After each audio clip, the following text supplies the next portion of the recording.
For the repair of the Alfa Laval EPC50 I/O boards, the following procedures were necessary: replacement of various electronic components and general cleanup of the units. For testing, we had a series of power supplies and a spare OP board. As soon as we turn on the power supplies, the units react and we can see the message on the LCD screen of the OP board.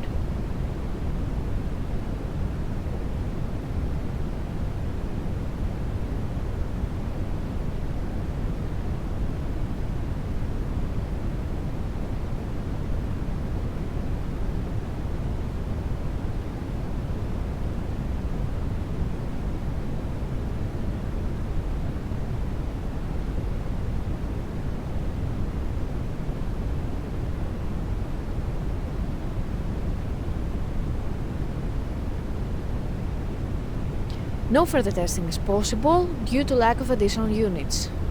The same process is repeated for the second I/O board.